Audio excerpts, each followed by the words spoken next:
sentar. Abra a sua Bíblia no livro dos Salmos. Teremos uma pequena minissérie, 5 salmos. E vamos começar hoje no Salmo 1, palavra do nosso Deus. E as crianças que vão desenhar, você vai pegar o papel na horizontal e você vai desenhar de um lado uma árvore com frutos, bem bonita, em cima de um gramado. Você vai desenhar um rio, e do outro lado você vai desenhar um gramado com uma cruz vazia. Então, de um lado, uma árvore, e do outro lado, uma cruz vazia. Então, esse é o desenho para as crianças. Estejamos atentos, porque essa é a palavra do nosso Deus, e Ele quer falar com o seu povo por meio desse texto sagrado. E a palavra de Deus diz no Salmo 1 o seguinte: Bem-aventurado o homem que não anda no conselho dos ímpios, não se detém no caminho dos pecadores, nem se assenta na roda dos escarnecedores. Antes, o seu prazer está na lei do Senhor, e na sua lei medita de dia e de noite.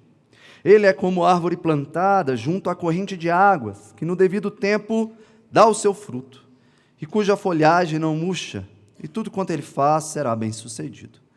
Os ímpios não são assim. São, porém, como a palha que o vento dispersa. Por isso, os perversos não prevalecerão no juízo, nem os pecadores na congregação dos justos. Pois o Senhor conhece o caminho dos justos, mas o caminho dos ímpios perecerá. Até aqui a palavra do nosso Deus. Vamos orar mais uma vez. Senhor Deus, como é bom estarmos aqui esta noite. Como é bom sermos convocados pelo Senhor para adorá-lo. E como é bom sabermos que o Senhor preservou a sua santa palavra, para que pudéssemos estar aqui debaixo da sua soberania para ouvir o Senhor falar.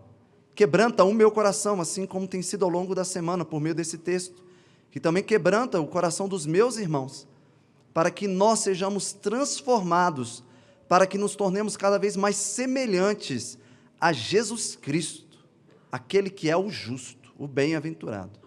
Essa é a nossa oração, em nome de Jesus. Amém. Meu irmão, minha irmã, você já parou para pensar o que faz um grande esportista ser quem ele é? Por exemplo, o que faz LeBron James ser o grande jogador de basquete que ele é, tornando-se o maior pontuador da história da NBA, com 50 mil pontos. Isso foi histórico.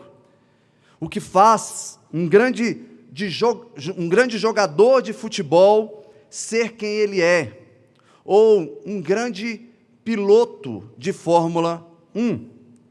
E eu acredito particularmente que, para eles serem quem eles são, certamente precisamos olhar para duas coisas: aquilo que eles ativamente não fazem, e para o que eles ativamente fazem. Por exemplo, eles não comem ativamente mal, como eu e você comemos, e eu te incluí nessa para não levar a culpa sozinho. Nós não comemos tão bem. E eles ativamente fazem exercícios intensos, que eu e você nem chegamos perto de fazer. Mas também é certo que, ainda assim, com a grande intencionalidade de não fazer algumas coisas e de se fazer outras coisas, ainda se carrega nesses movimentos uma certa insuficiência, não é mesmo? Por exemplo, deixando de fazer ou fazendo o que deveria ser feito, LeBron James não conseguiu ainda se tornar um jogador superior a Michael Jordan. Há opiniões aí divergentes. O Messi não conseguiu ser melhor que o Cristiano Ronaldo. As verdades doem, mas é verdade. E, infelizmente, o não fazer e o fazer não permitiram que Ayrton Senna, o maior piloto da história, não morresse. Naquele 1º de maio de 1994, no Autódromo de Imola, na Itália, quando ele bateu o seu carro em uma mureta a aproximadamente 218 km por hora. Eu te pergunto, o quão suficiente o fazer e o não fazer poderá assegurar que alguém chegue ao final da corrida da vida.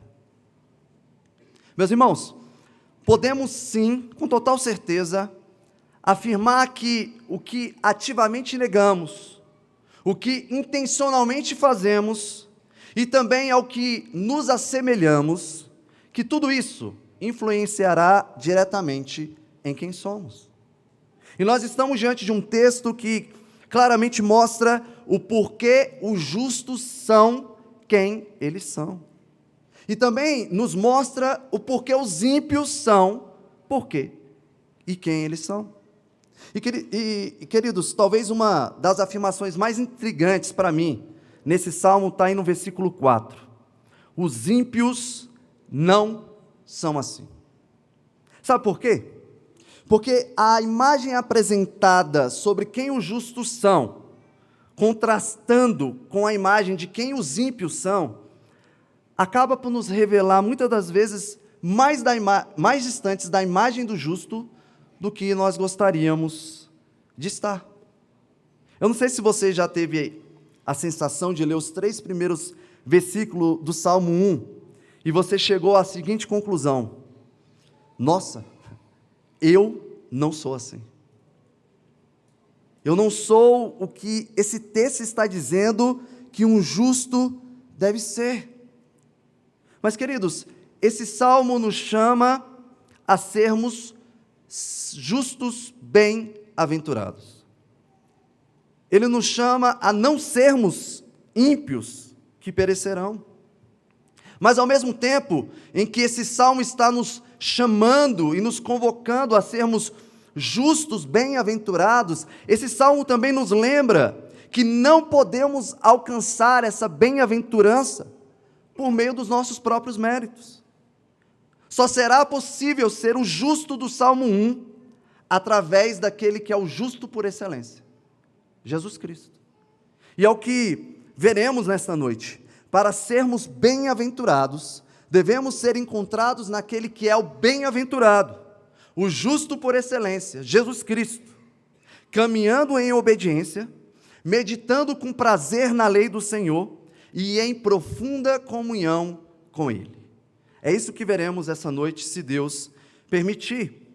E eu quero trazer uma breve contextualização desse salmo. Nós estamos diante do primeiro de 150 salmos, e o salmo primeiro, ele funciona como uma introdução para todo o saltério.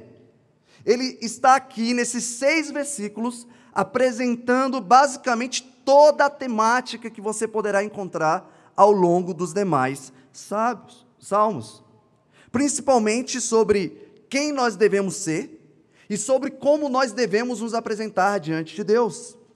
E também é um salmo que está intimamente ligado com o Salmo 2. Então, o Salmo 1 e o Salmo 2, eles funcionam como se fosse um único prefácio para todo o saltério. Porque aqui há uma relação muito direta daquele que é o homem bem-aventurado, apresentado no Salmo 1, com o modelo de rei messiânico que é apresentado no Salmo 2. Irmãos, por meio do Salmo 1, como uma introdução aos demais salmos, o salmista está afirmando que a forma como nós lidamos com a lei do Senhor influenciará diretamente na forma como nós iremos viver. Ou nós seremos como o justo, que tem a sua vida marcada por uma vida de obediência, de frutificação, ou nós seremos como o ímpio, que tem uma vida marcada pela desobediência e pela dispersão.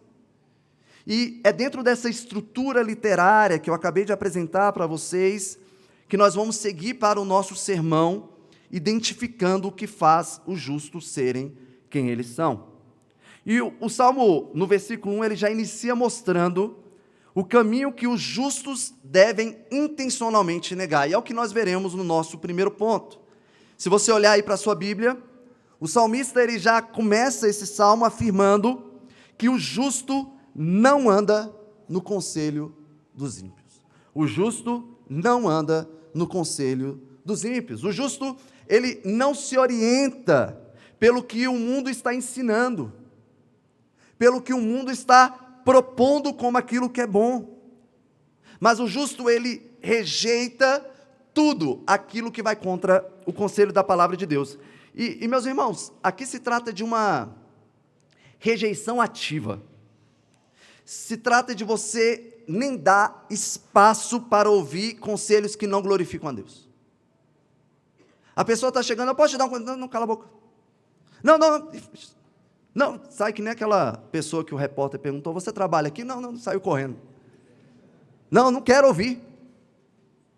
O justo, ele não está disposto a iniciar uma conversa em que o ímpio tem algo para aconselhá-lo. Ele nem inicia essa caminhada. Mas, infelizmente, muitos acreditam que podem encontrar em alguém que está morto a possibilidade de ter mais um conselho para cooperar em suas decisões ao longo do caminho. Irmãos, quantas vezes damos mais atenção para o que os inimigos de Deus têm a dizer do que Deus tem falado na sua palavra? Quantas vezes levamos em consideração mais o que os inimigos de Deus têm a dizer do que quando um irmão chega por meio da palavra querendo te aconselhar? Levamos questões sobre casamento, sobre finanças, sobre questões importantes para as nossas vidas, para pessoas que estão cegas e mortas espiritualmente. Será que alguém que vive intencionalmente na prática do pecado poderá te aconselhar corretamente? Será que seu colega ímpio, lá do seu trabalho, ou da sua faculdade, que é um adúltero, você sabe que ele é um adúltero, ele poderá aconselhá-lo em algo que é bom para o seu casamento? Será que a influencer que se veste de forma vulgar nas redes sociais, que está lá todo dia idolatrando o seu corpo, ela poderá te aconselhar com algo bom sobre a mulher que você deve ser em Cristo? Será que o seu Instagram, que talvez você esteja olhando aí agora, pode desligar seu celular, não precisa olhar agora não. Será que seu Instagram, ele tem algo para te aconselhar que seja melhor do que a palavra de Deus? Queridos, o justo sabe que o Senhor é o seu conselheiro. Vocês já pararam para pensar que o Deus, criador de todas as coisas, que teve a sabedoria para criar todas as coisas, deixou um texto sagrado para te aconselhar em todas as áreas da sua vida? Que tem capacitado homens e mulheres na igreja para usar essa palavra para te aconselhar, e você não quer usar isso. O mundo caído, ele não poderá oferecer a sabedoria que somente a palavra de Deus poderá nos oferecer. Então, se você está aqui essa noite como um justo, você não deve andar no conselho dos ímpios. Mas aqui o salmista também afirma que o justo não se detém no caminho dos pecadores, como está aí no versículo 1. Ele não considera a mínima possibilidade de se envolver com as práticas pecaminosas dos inimigos de Deus.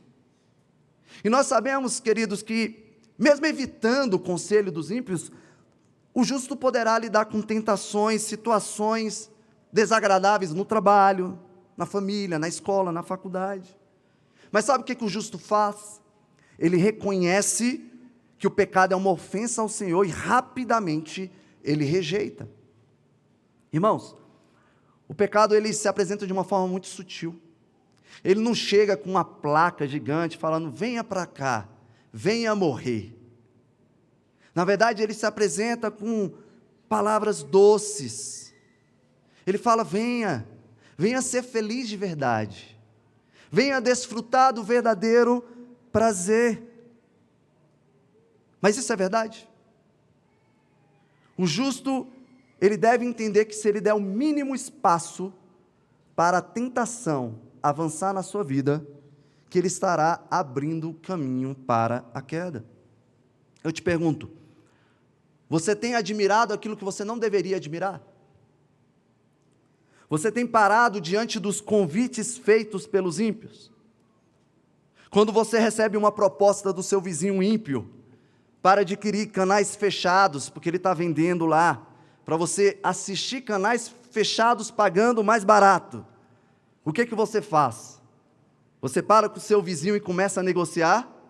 Ou você diz, não, amigão, eu sou crente, cristão não faz isso não. Ou quando você é homem, está na sua rede social e aparece a foto daquela moça de biquíni, que eu nem sei por que você está seguindo. Você para ali diante daquela foto e fica olhando, e você só não curte para sua esposa não ver?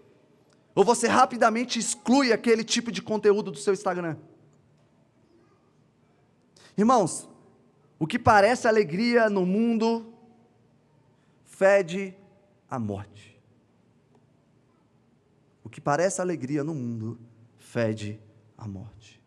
E o justo, ele sabe que ele é luz, ele sabe que ele não pode viver nas trevas, como nós lemos em Efésios. Nós não podemos nos deter nos caminhos dos pecadores, nós não podemos parar os nossos corações e considerar a mentira como verdade. Nós não podemos buscar prazer naquilo que desagrada ao Senhor, mas como justos, nós buscamos prazer em Deus. E por fim, o salmista afirma que o justo não se assenta na roda dos escarnecedores, também está aí no versículo 1. E aqui, queridos, assentar-se com os escarnecedores é a mesma coisa que você se sentir confortável, você concordar com aqueles que zombam de Deus. E entenda uma coisa, o escarnecedor, ele não é apenas alguém que rejeita Deus abertamente, como alguém que fala, eu sou ateu, ou eu sou satanista e coloca uma blusa com um bode, com uma cruz de cabeça para baixo, ou como aquele canal do YouTube, Portas do Fundo. De fato, essas pessoas zombam de Deus, mas o zombador é qualquer um que vive em pecado, considerando-se livre para agir como seu próprio Deus, e se acha dono de si mesmo. Isso significa, irmãos, que todo ímpio é um escarnecedor de Deus. Todo ímpio, a sua vida é uma intencionalidade constante de zombar de Deus. E você entende que quando você se associa, quando você se aproxima, quando você entrega seu coração a realidades ímpias, que você está compartilhando da identidade de quem é um zombador de Deus? Isso inclui amizades. O que para mim, irmãos, e eu estou falando por mim, o que para mim é muito estranho, quando nós crentes viramos e falamos que os nossos melhores amigos são ímpios. Ah, minha melhor amiga é minha amiga do trabalho, ela é ímpia, mas é minha amiga. Isso é estranho. Você pode até pensar o seguinte, Jefferson, eles sabem que eu sou crente e respeitam quem eu sou. Estar aqui com eles não significa que eu concorde com tudo que eles fazem. Será mesmo? Será que quando você é visto com aqueles que zombam de Deus, que as pessoas não pensam que você também é alguém que zomba de Deus? Você se sente incomodado quando alguém desonra o nome de Deus, desonra a criação de Deus, desonra quem Deus é? Ou você fala, não, eles não sabem o que estão falando, você fica tranquilo, você aceita. Eu te pergunto, homens, você que está aqui, que é casado, se você está assentado numa mesa com seus amigos, com seus colegas, e eles começam a zombar da sua esposa, o que você vai fazer? Você vai ficar lá sentado, rindo do cara zombando da sua esposa, que nem um pastelão, falar, é meu amigo. Ou você vai se levantar e você vai falar, rapaz, acabou, não existe amizade aqui não. Você não é ninguém para falar da minha esposa, respeita a minha esposa. Eu acho que é isso que vocês vão fazer. Mas, por que nós não fazemos o mesmo quando nós estamos assentados em alguns lugares e as pessoas começam a falar mal de Deus? Começam a desonrar o nome de Deus? começam a fazer piada de cristãos. E você não levanta e fala: aqui não. Você está falando mal do meu Salvador, do meu Senhor, do meu resgatador. Vocês acham mesmo, queridos, que 70 cristãos que foram mortos recentemente no Congo, eles morreram para a gente ficar rindo de piadas sobre o nosso Deus?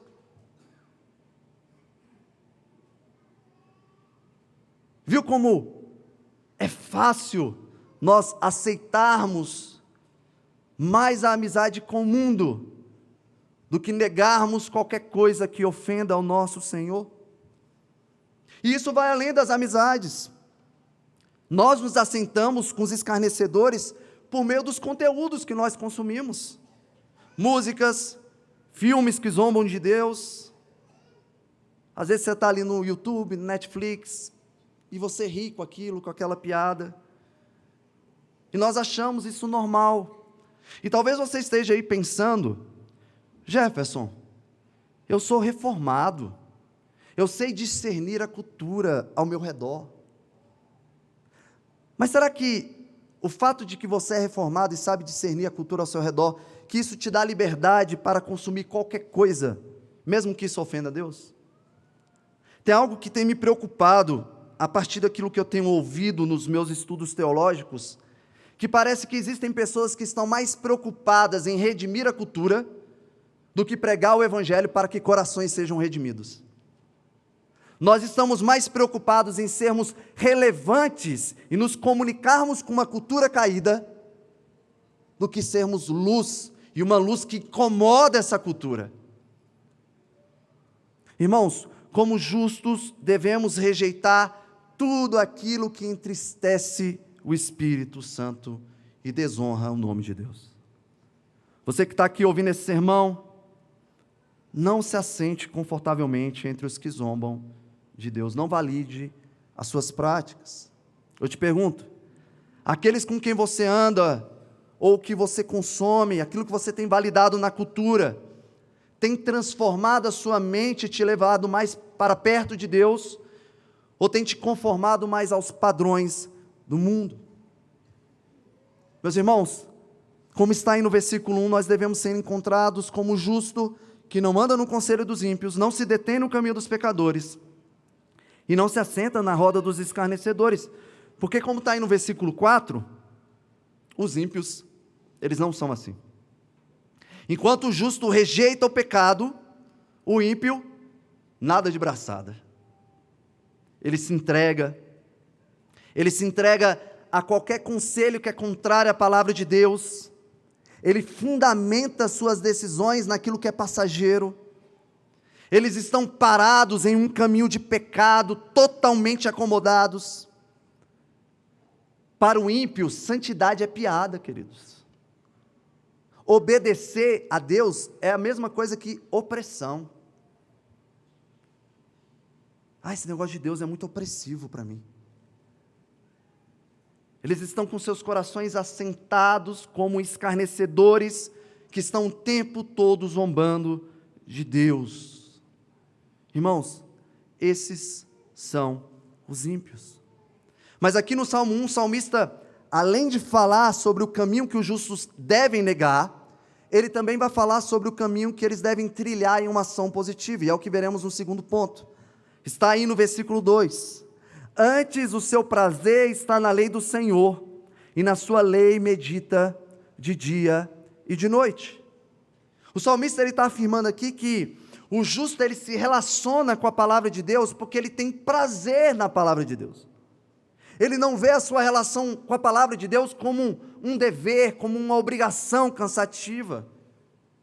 Para nós que estamos aqui, quando nós lemos no Salmo 1, lei do Senhor, nós não estamos pensando somente na Torá, no Pentateuco, como eram para os judeus, mas nós estamos olhando para toda a palavra de Deus e vendo toda a palavra de Deus como a lei do Senhor, toda a revelação. E nós temos prazer com tudo que está escrito ali, com aquela genealogia que você começa a ler, você está no 3º versículo, você sente sono.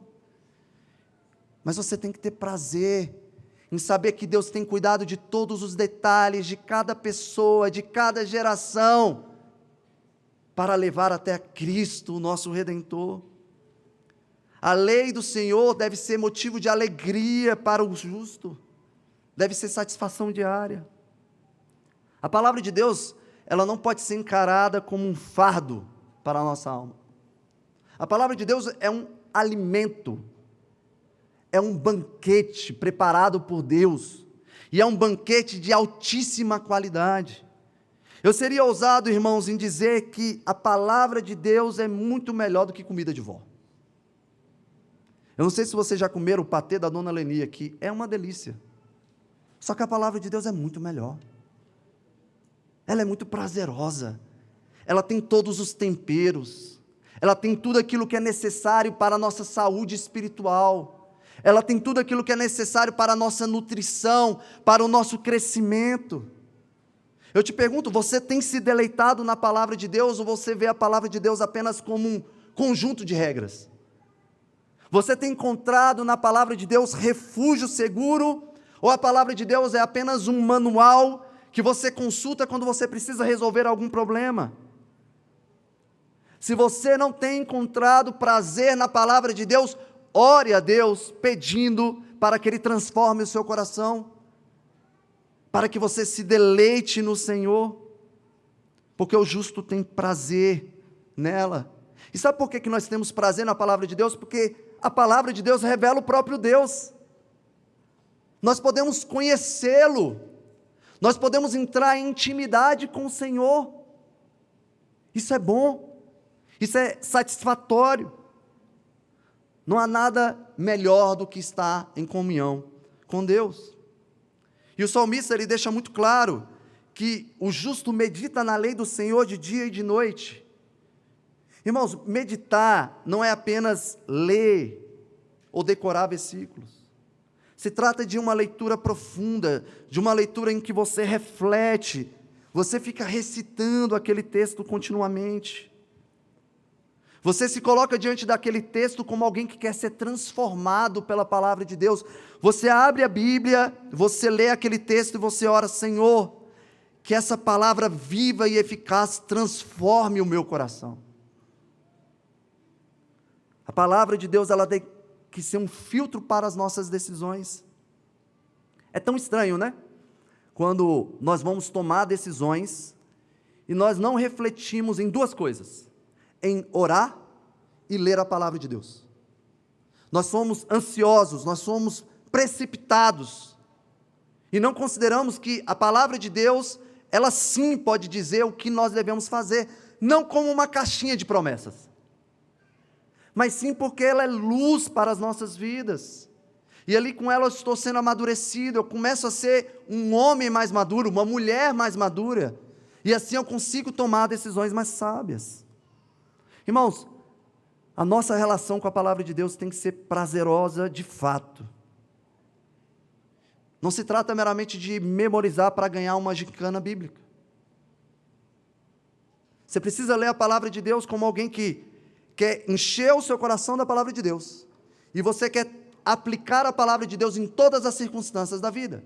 E o que você faz? Você tira do coração a palavra de Deus para decidir, para aplicar, para caminhar.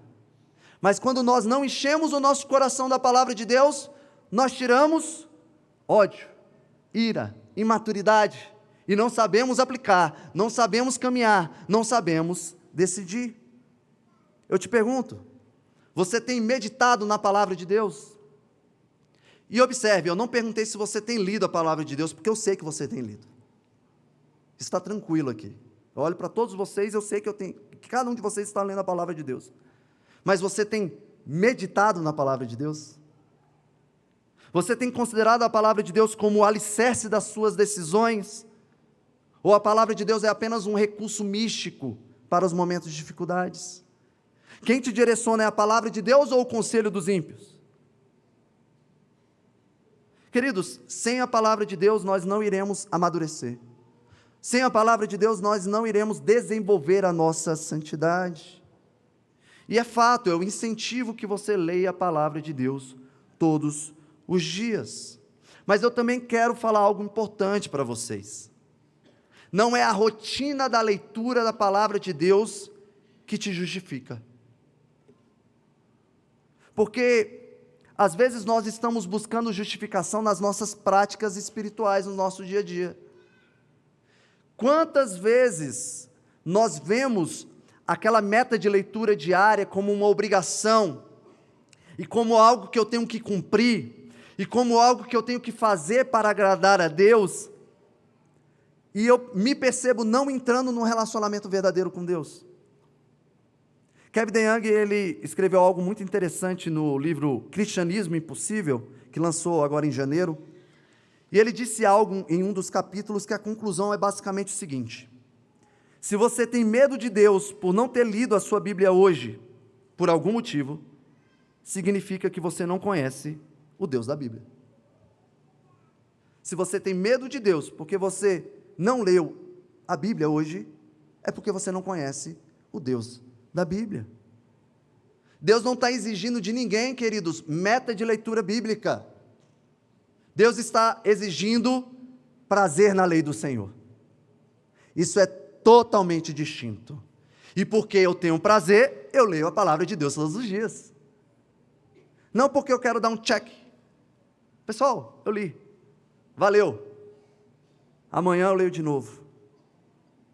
Então, busque prazer na palavra e medite nela sempre, porque como justo você será fortalecido pela palavra de Deus. Porque como está aí no versículo 4, os ímpios não são assim. Eles não têm prazer na palavra de Deus, eles não estão nem aí para a palavra de Deus. Para o ímpio, a palavra de Deus é incômodo. A palavra de Deus está ali para limitar seus desejos, para limitar a sua liberdade, para limitar aquilo que ele quer fazer. Eles ignoram e rejeitam a sabedoria de Deus, eles zombam da palavra de Deus, eles criam suas próprias verdades, eles querem justificar as suas vontades. Para o ímpio, viver segundo a palavra de Deus é loucura. Por quê? Porque os ímpios são assim. Mas aqui também no Salmo 1, o salmista, além de mostrar o que os justos devem negar, e o que eles devem fazer, ele também mostra ao que os justos se assemelham, ao que veremos no terceiro ponto, versículo 3. Ele é como árvore plantada junto à corrente de águas, que no devido tempo dá o seu fruto, e cuja folhagem não murcha, e tudo quanto ele faz será bem-sucedido. De forma bem simples, o salmista está dizendo que o justo ele tem fundamento, o justo tem raiz, e é uma raiz que evidencia que ele tem estabilidade, que ele tem firmeza, que não é qualquer vento de ansiedade, de circunstância, que vai fazer ele desistir. Ele sabe que ele pode ser sustentado no momento de dificuldade, porque ele está conectado à fonte da verdadeira água da vida. Ele está sendo nutrido, ele sabe que a palavra de Deus, o próprio Senhor Jesus Cristo, que é a palavra de Deus encarnada, está nutrindo ele está sendo fortalecido. Ele sabe que a sua vida no devido tempo dará o seu fruto. O que isso significa? Ele não vive de forma ansiosa, ele não quer o fruto precipitado, e ele também não fica preocupado se o fruto está atrasado, porque ele sabe que quando o fruto vem no momento em que o Senhor estabeleceu. Ele sabe que cada estação da vida traz os frutos que Deus determinou.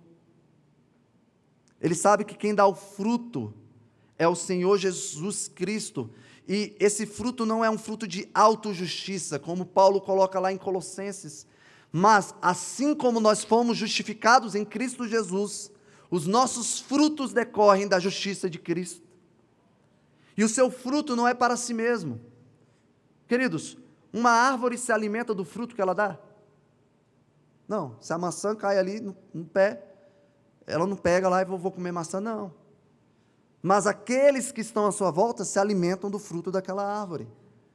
Os nossos frutos são para abençoar aqueles que estão à nossa volta.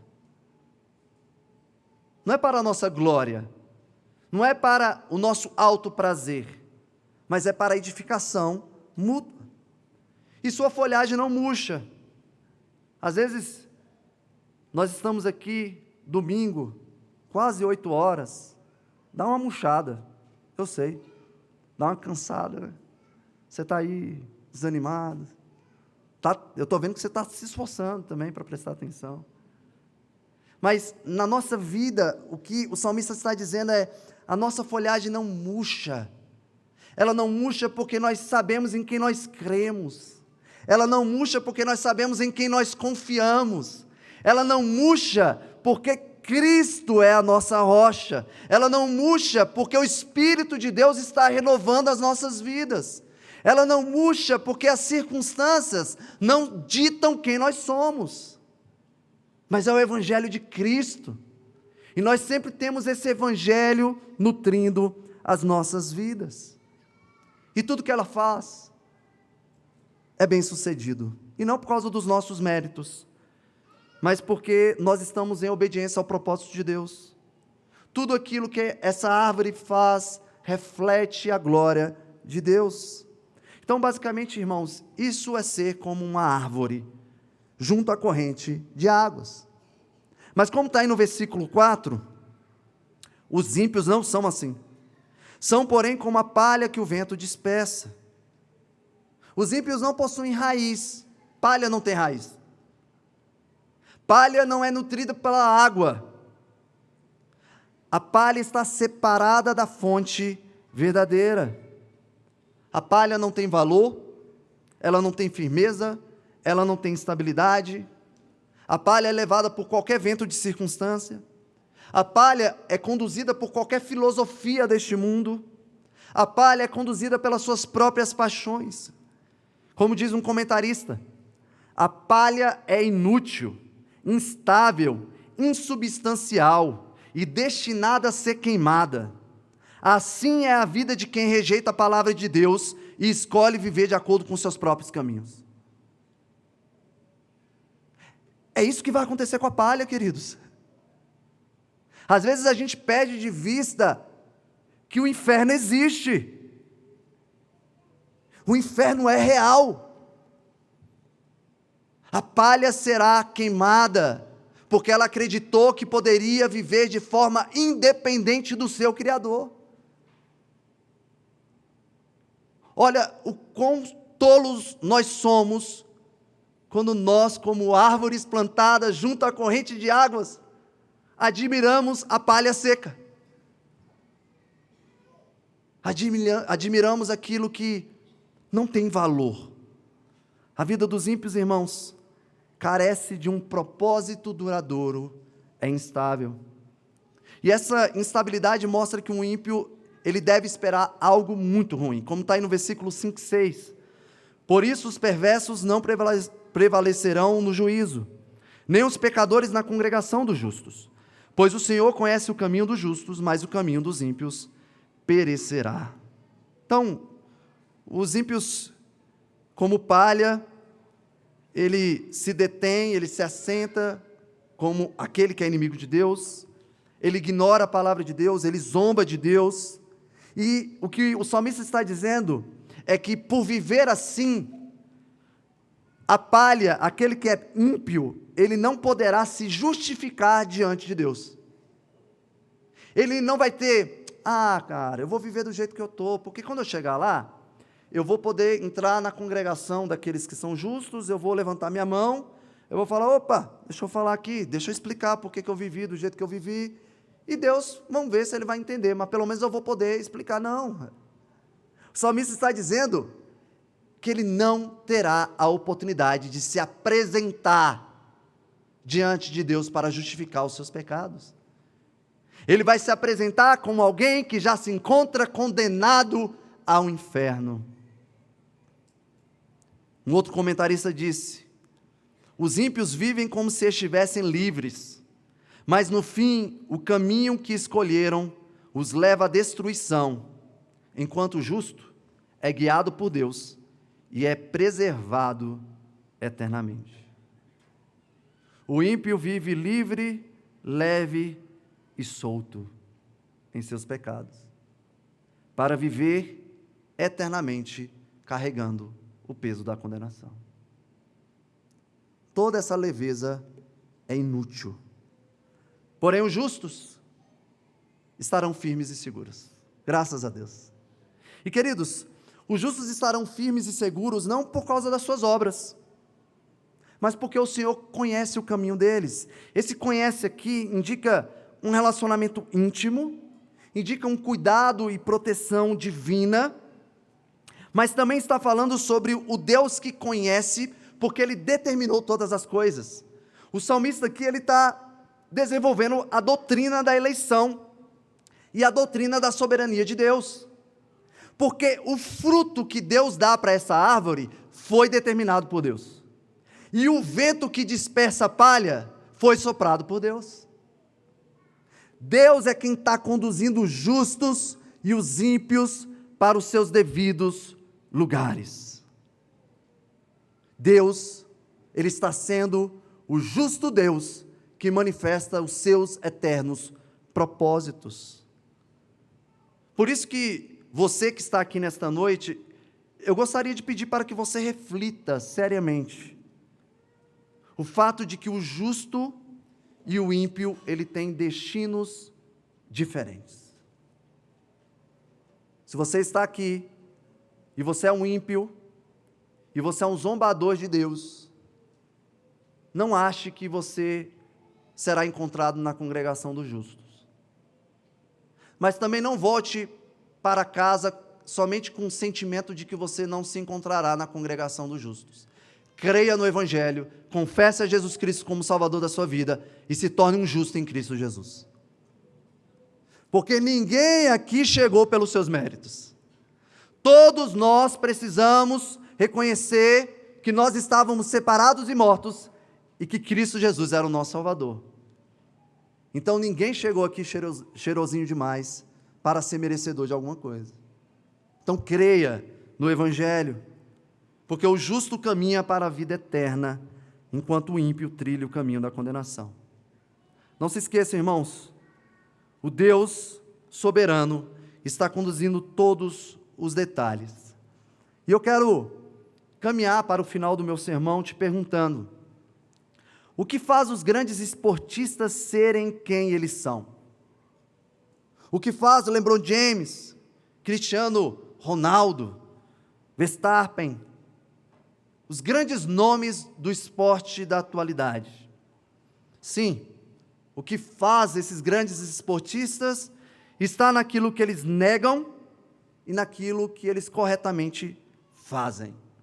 Por isso que eles são quem eles são. Mas eu também te pergunto, o que faz os justos serem quem eles são? O que faz os justos serem quem eles são? Isso está claro aí no Salmo 1. Para ser justo e bem-aventurado, que é feliz de verdade, é necessário você viver em santidade. Está aí. É necessário você negar o caminho mau, também está aí. É necessário você ser nutrido e ter prazer na palavra de Deus. É necessário você estar profundamente enraizado na fonte da vida. É necessário você ser conhecido de Deus e ter intimidade com Ele. Mas, meus irmãos, somente o que os justos fazem não será suficiente para lhes assegurar com total segurança ao final da corrida da vida.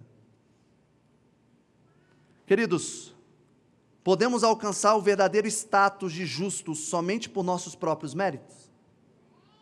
É possível? Esse salmo de fato está ensinando para a gente como nós devemos viver. Mas, para os seus leitores originais, aqueles que estavam lá lidando com o livro de Salmos, já fechadinho, no período pós-exílico, quando eles liam o Salmo 1 e o Salmo 2, eles faziam uma leitura escatológica desse salmo. Eles sabiam que esse salmo estava apontando para alguém que tinha sido prometido lá em Gênesis 3,15. Esse salmo estava falando: vocês devem viver assim, vocês devem negar, vocês devem fazer, Mas esse salmo está falando sobre aquele que é o justo que virá. E o Salmo 2 está falando sobre o rei que viria. Esse salmo está falando sobre a nossa insuficiência de fazer aquilo que é exigido por Deus. Para que esse salmo seja aplicável em nossas vidas, meus irmãos, é necessário crermos que o bem-aventurado, o homem justo apresentado aqui é Jesus Cristo. Jesus Cristo é o único justo por excelência. Jesus Cristo é aquele que viveu plenamente tudo que esse salmo descreve. Ele é o centro desse salmo. Eu não sei se você consegue ver isso. Jesus não andou no conselho dos ímpios. Sabe por quê? Porque ele é a própria sabedoria de Deus. Está lá em Colossenses 2, 3. Ele não se deteve no caminho dos pecadores para pecar, porque ele é santo. Hebreus 7, 26. Ele não ficou com vergonha de confrontar os zombadores de Deus, mas ele pregou a mensagem de arrependimento e salvação. Lucas 19, 10. Ele não se assentou na roda dos zombadores, porque ele é luz do mundo, e ele não tem comunhão com as trevas. João 8, 12. Ele meditou na lei do Senhor de dia e de noite, e olha só, ele era a própria palavra viva encarnada.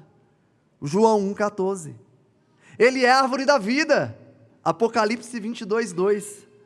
Ele é a fonte da água da vida. João 7, 38.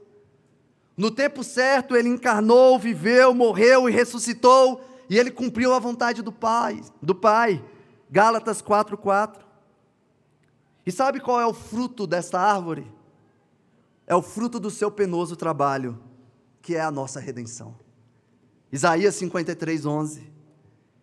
E tudo o que ele fez aqui encarnado, foi bem sucedido. Tanto que ele foi coroado de glória e honra.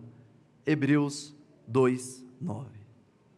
Irmãos, o que faz os justos serem quem eles são, é o fato de quem Jesus Cristo é. O que faz os justos serem quem eles são, é porque Jesus Cristo está nos fazendo, por meio da obra do seu Santo Espírito, homens e mulheres justos e justas diante de Deus Pai. Por causa dele nós fomos reconciliados para vivermos caminhando de forma justa, caminhando em obediência, meditando na lei do Senhor com prazer e estando em profunda comunhão com Ele. Irmãos, Jesus Cristo deve ser o centro das nossas vidas. Nós devemos ser encontrados como aqueles que são bem-aventurados e justos, porque querem testemunhar Jesus Cristo. É por causa de Jesus Cristo que amanhã você pode chegar lá no seu trabalho e, se for necessário, pedir demissão, porque você não está mais disposto a se envolver com os esquemas políticos do seu trabalho, porque você quer chegar lá e falar: eu sou justo, como o meu Senhor é justo. Por causa dele, hoje mesmo você pode chegar em casa e virar para sua esposa e falar: eu quero te amar verdadeiramente, e se for necessário quebrar seu computador e falar: eu não quero ver mais pornografia, porque eu sou justo, como o meu Senhor é justo. É por causa dele que nós podemos estar aqui, cantarmos sobre a justiça de Deus e falarmos: eu sou santo, eu sou justo, porque o sangue daquele que é justo está sobre as nossas cabeças. É por causa dele, queridos. É por causa dele. Jesus Cristo é o centro desse salmo, mas Jesus Cristo também deve ser o centro das nossas vidas. Que sejamos encontrados como justos, que revelam o bem-aventurado, o justo, o nosso Senhor Jesus Cristo. Vamos orar? Senhor Deus, obrigado, porque Jesus Cristo é o justo. Ele é o justo por excelência. Isso não deve acomodar ninguém. Isso deve fazer com que sejamos cada vez mais fiéis ao Senhor, porque nós fomos justificados por causa da obra daquele que é perfeito, daquele que é justo. Nós não seríamos capazes, mas Ele foi capaz. E é por causa dele que nós podemos cantar, louvar, orar e exaltar ao Senhor. Que esse sermão faça sentido em nossas vidas ao longo dessa semana para a sua glória. Em nome de Jesus. Amém. Se você pode, se coloque de pé. Vamos cantar ao Senhor.